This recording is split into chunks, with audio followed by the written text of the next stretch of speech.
Hello नाजरीन, जैसा कि आप जानते हैं कि हम सब के लिए नींद जो है, ख़ासकर रात की नींद बहुत ज़्यादा ज़रूरी है। और जो लोग रात की नींद सही तरह से नहीं कर सकते, उनको मुख्तलिफ़ किस्म की जहनी और जिस्मानी बीमारियां रहती हैं और अगले दिन वो प्रॉपर तरीके से अपने काम वगैरह भी नहीं कर सकते। नींद ना आने की बहुत सारी वजूहत हैं, लेकिन इनमें से एक वजह ये भी है कि कुछ लोगों को रात के सोते वक्त ख़ासकर डीप नींद जब उनकी होती है तो खराटे बहुत आते हैं। उस खराटों की से उनकी अपनी नींद भी डिस्टर्ब होती है और घर वालों की नींद भी, उनकी इस प्रॉब्लम की वजह से परेशानी में घर वाले भी रहते हैं। तो ये वीडियो हम डिस्कस करेंगे आज कि खराटे क्यों आते हैं और उसको ठीक करने के लिए हमारे पास कौन से ऐसे तरीके हैं, कौन से ऐसी टिप्स हैं या कुछ ऐसी रेमेडीज़ है जिसकी से हम इस मुश्किल से निकल सकें। देखिए, सबसे सिंपल तो हमें ये देखना कि मैकेनिज़्म क्या है। हम नाक के ज़रिए या मुंह के ज़रिए हवा अंदर लेते हैं, वो हमारे फेफड़ों में जाता है, फिर हम उसी तरह से उसको इनहेल करने के बाद एक्सहेल करते हैं।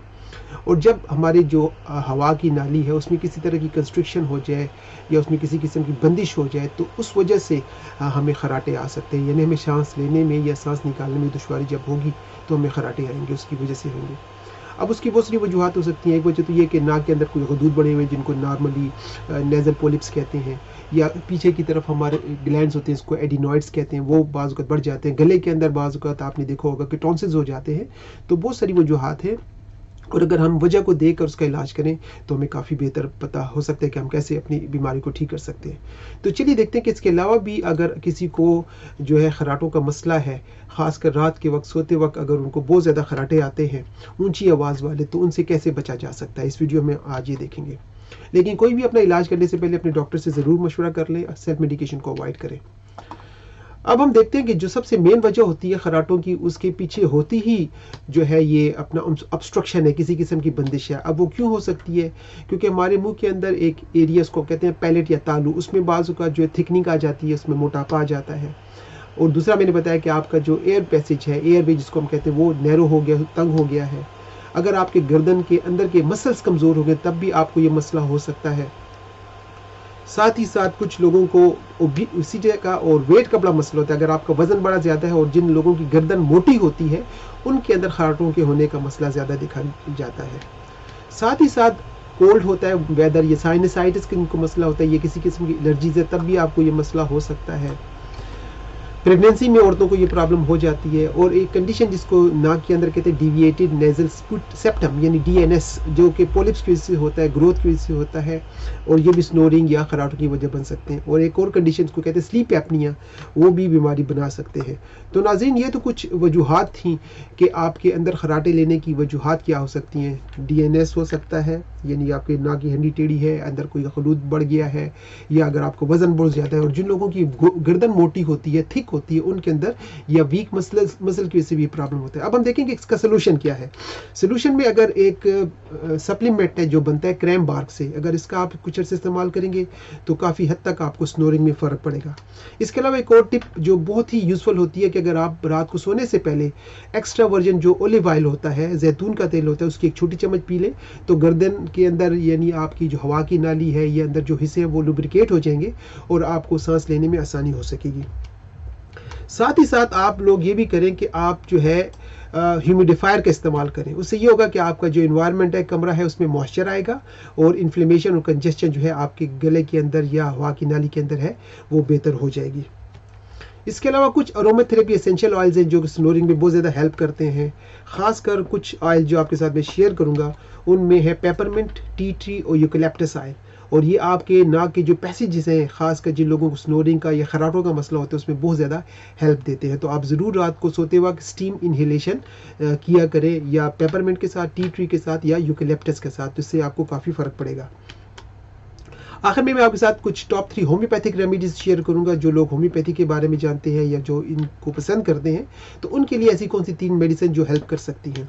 सबसे पहली मेडिसिन, उसका नाम है ओपियम, और उसको हम टॉप ग्रेड मेडिसिन कहते हैं उन लोगों के लिए जो बहुत ऊंची आवाज़ में रात को खराटे लेते हैं और साथ ही उनके सीने से रैटलिंग साउंड आती है और उनको बहुत ज़्यादा सफोकेशन या घुटन का एहसास होता है। एक और मेडिसिन जिसका नाम है कैलकेरिया कार्बोनिका, और ये उन लोगों के लिए होती है जो मोटे होते हैं, जिनका मोटापा ज़्यादा होता है और उनको रात को सोते वक्त अक्सर नींद में बहुत ज़्यादा पसीने भी आते हैं। तो ये उनकी निशानियाँ होती हैं। अगर इस तरह की पेशेंट अगर आप हैं, ये घर में है, तो उनके लिए जो मेडिसिन हेल्प करेगी उसका नाम है कैलकेरिया कार्बोनिका। एक और मेडिसिन जिसका नाम है अमोनियम कार्बोनिकम, ये उन लोगों के लिए जिनको बहुत ज़्यादा कोरिजा होता है, यानी उनके नाक से पानी भी बहता है, बहुत ज़्यादा वायलेंट स्नीजिंग, छींकें आती हैं और उनका नाक भी ब्लॉक रहता है। लेकिन नाज़रीन ये याद रखें कि होम्योपैथिक मेडिसिन हमेशा गोलियों की सूरत में इस्तेमाल करें, और आप स्टार्ट में 30 या 200 की पोटेंसी इस्तेमाल कर सकते हैं। तकरीबन 4 गोलियां दिन में 3 टाइम आप कुछ अरसे के लिए इस्तेमाल करें, जिस तरह मैंने बताया, या आप किसी क्वालिफाइड होम्योपैथिक डॉक्टर से मशवरा करें, अपनी आप कंडीशन बताएं, तो उस हिसाब से वो आपको प्रॉपर मेडिसिन सजेस्ट करेंगे। तो आपने इस तरह की गोलियां बनवानी है, पिल्स बनानी है, उसके ऊपर वो कतरे डाल देंगे, जो भी आपका लोकल फार्मासिस्ट है, वो 4 गोलियां दिन में 2 से 3 टाइम इस्तेमाल करेंगे। तो जो भी कंडीशन होगी, जिस वजह से भी आप दवाई इस्तेमाल करें, उसमें काफ़ी फ़र्क होगा।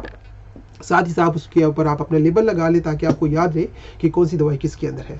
आखिर में मैं आपके साथ कुछ टिप्स भी शेयर करता हूं कि आपने किन चीज़ों से एहतियात करनी है। आप कोशिश करें कि म्यूकस फॉर्मिंग फूड जो होते हैं, जिसमें डेयरी होता है, वीट या शुगर, जिसके साथ के बलगम बनता है, वो आप कम से कम इस्तेमाल करें इस तरह की कंडीशन में।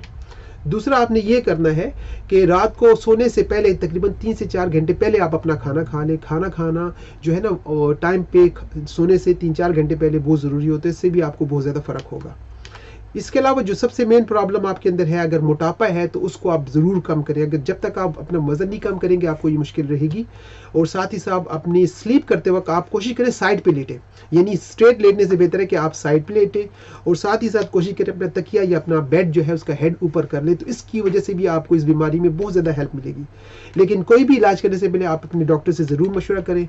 अगर आपको हमसे कुछ हेल्प चाहिए, आपको कुछ रेडीमेड मेडिसिन चाहिए इस बीमारी के हवाले से, तो आप हमारी वेबसाइट पर विजिट करें, www.mindbodyheal.co.uk, या आप हमसे डायरेक्ट रब्ता भी कर सकते हैं। So thank you very much. उम्मीद है इसमें आपके साथ थोड़ी सी बात हुई होगी खराटों की वजह से, क्योंकि खराटे जो है ये आप इसको लाइट ना समझें, क्योंकि आगे चलकर ये आपको और बहुत ज़्यादा कॉम्प्लिकेशंस या मुश्किलात दे सकती हैं। तो कोई भी बीमारी अगर आप अर्ली ऑन टाइम उसकी कॉज को देखते हुए, उसके सिम्टम्स को देखते हुए ट्रीट करेंगे, तो आपको आने वाले वक्त में उनसे जो और कॉम्प्लिकेशंस हो सकती हैं उसमें आप काफ़ी बच सकते हैं। अपना ख्याल रखें, आपके साथ दोबारा मुलाकात होगी, और अगर आपने कोई सवाल करना है, कंसल्टेशन करनी है, तो आप मुझसे रब्ता करें। टेक केयर, बाय बाय, खुदा हाफिज़।